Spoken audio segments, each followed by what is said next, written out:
Something I see happening all the time across social media is people saying that they are going to choose the PlayStation 5 instead of the Xbox Scarlett for next generation, or perhaps build a PC because you don't need Xbox anymore.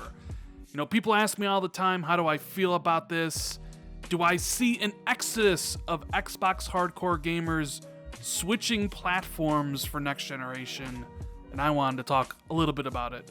What is going on, guys? Randall, Thor 19, the man with the million, back again with another video. Hope everybody is having a great day. If you don't mind, if you enjoyed this video, make sure to hit that like button and consider subscribing to the channel for future content. I greatly appreciate it. You know, next gen is almost upon us.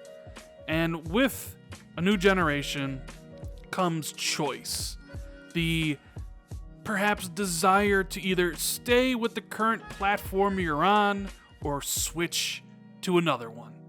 And with Phil Spencer recently saying, hey, our first party output hasn't been very good, Xbox needs to mean quality games for the future, a lot of Xbox fans, they don't want to wait around for that reality to come true.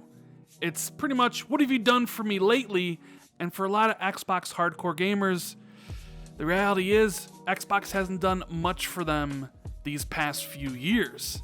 But of course, in my opinion, things are looking up, but I understand if people don't hold that same opinion. So when I look across social media, when I read my own comments section, I always see things like, if Microsoft doesn't do X, I'm going to the PlayStation 5. If Microsoft doesn't have a great E3, I'm just going to build a $3,000 PC. Well, that's a little exaggerated, maybe a $1,500 PC, right?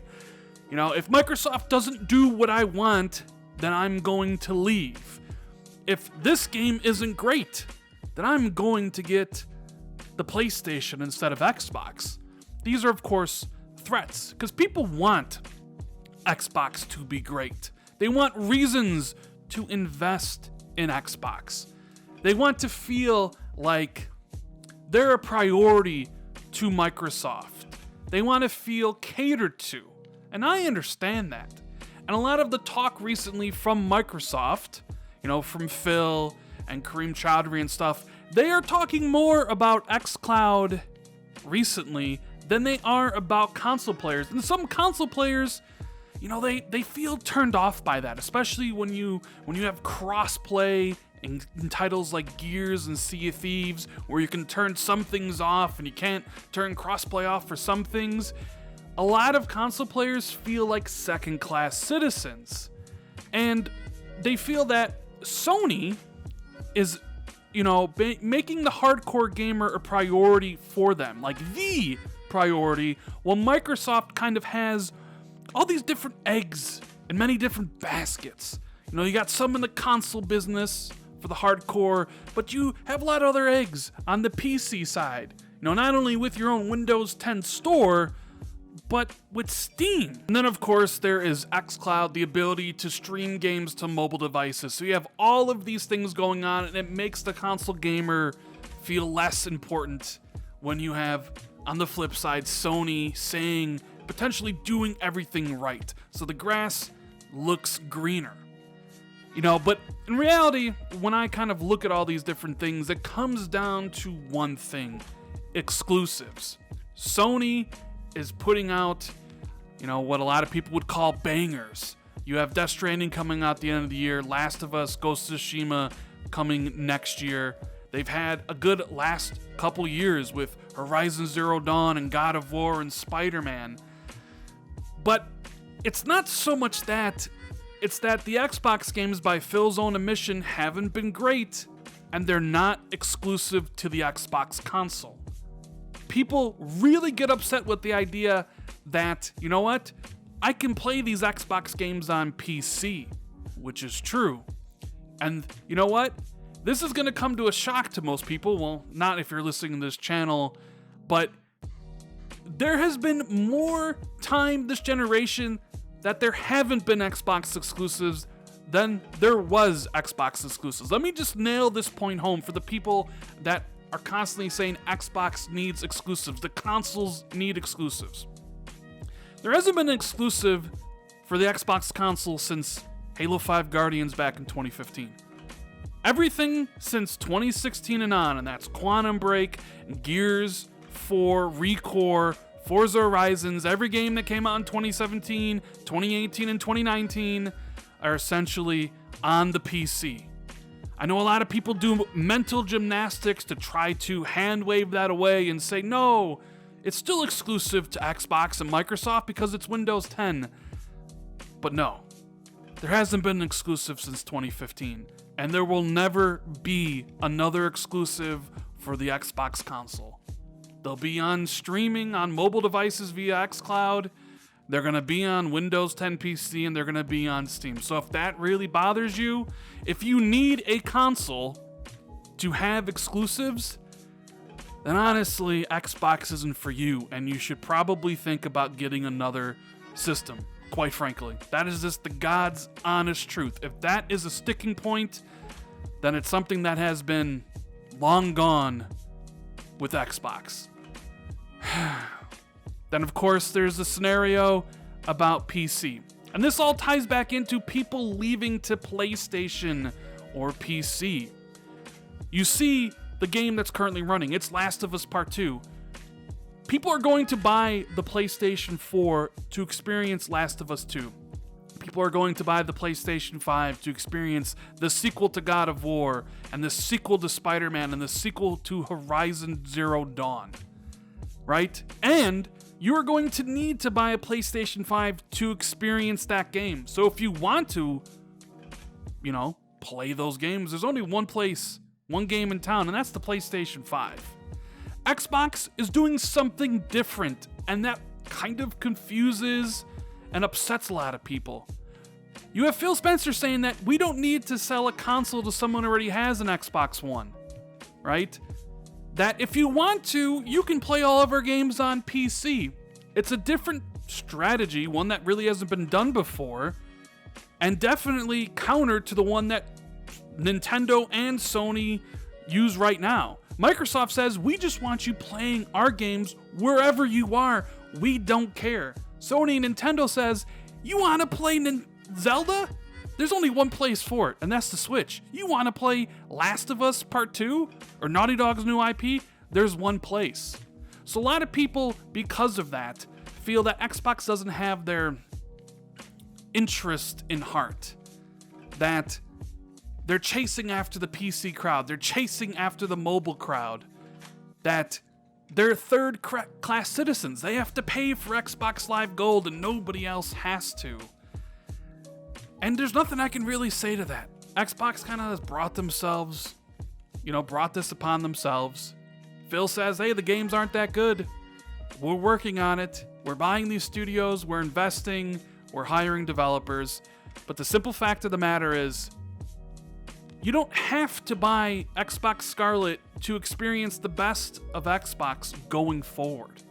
Hell, you don't even have to get a PC, because everything Microsoft does is going to be on mobile phones. So that begs the question, is there going to be an exodus of Xbox hardcore to the PlayStation 5 next generation? The answer to that question is, of course. Of course there will be. There was an exodus this generation, guys. Think of how much the 360 sold. 86 million, 88 million consoles sold. Think about where the Xbox One is going to end up when it's all said and done. Some estimates have the Xbox One at about anywhere between 42 to 45 million. Maybe it ends, and I'll be generous here, just for the sake of the argument. Let's say when it's all said and done, the Xbox One sells 60 million consoles. That's about 30 million less than what the Xbox 360 did, give or take. That's 30 million people who didn't decide to pick up the Xbox One. There was an exodus. Some of them went to PlayStation, maybe some of them went to PC. And because of the fact that Xbox Scarlett is just one piece of the overall strategy of Xbox, where all their games will be on the console, be on the PC, and be on mobile, there will be people that are like, you know what? I'm just gonna build a PC and get a PlayStation 5, and Xbox will lose out on a console sale. And I've said this before in a video that a lot of people disagreed with me on. The PlayStation 5 is easily going to sell more consoles than the Xbox Scarlett. It's common sense. Just look at the numbers, look at the history behind Xbox versus PlayStation. Unless PlayStation basically has a catastrophic self-own, they're going to sell more consoles. But Xbox's strategy relies on PC and mobile to grow the pie and not console. I mean, Phil Spencer has said that himself, and I think some people don't really grasp that entire situation of what's going on. You know, some people will get sick of the low-tier quality exclusives that Xbox has been making, and we'll switch to PlayStation 5. I expect there to be some turnover. I expect people to not buy the Scarlett because they can experience Xbox on the PC or mobile, or are just fed up with what Xbox has been giving them this generation. That's just kind of the facts. And if you're one of those people that are going to build a PC and you're going to play Xbox games in Steam or Windows 10, in Microsoft eyes, you're still an Xbox gamer. Even if you're on Steam playing Gears 5, perhaps logging in to Xbox Live to experience Halo Infinite, you're still an Xbox gamer to Microsoft. You're still paying them money. But yeah, unless something drastically happens, the PlayStation 5 will sell more consoles than the Xbox Scarlett. But that is Sony's entire business model. Whereas Microsoft is doing something completely different, where the Xbox Scarlett is but a piece. And, depending on who you talk to, it may not be the most important piece going forward. And that's why some people just are not really feeling Xbox anymore. The feeling of being number one and being priority alpha, if you want to call it, to being, relegated to second-class citizenship because Microsoft wants to chase after the PC and xCloud market or the mobile market. Some people don't like that. Some people don't like the fact that the games haven't been great. Some people don't like the fact that the exclusives, there are none anymore. And those are just the facts of what I'm presenting here. So people will leave.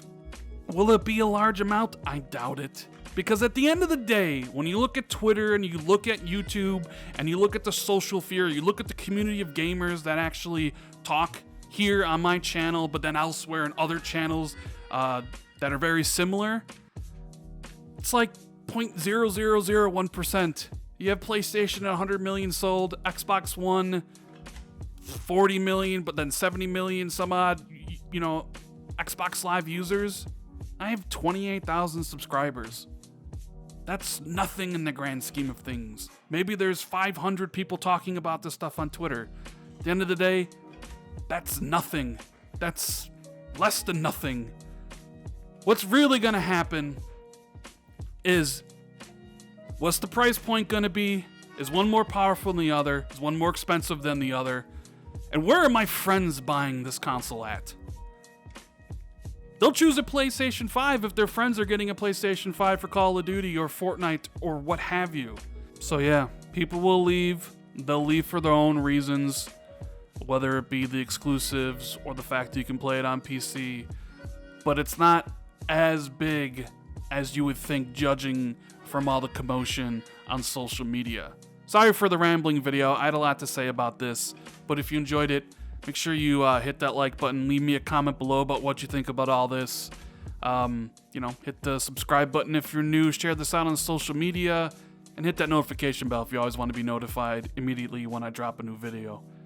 Thank you guys so much for watching. I greatly appreciate it. And I'll see everybody in the next video. Later, guys.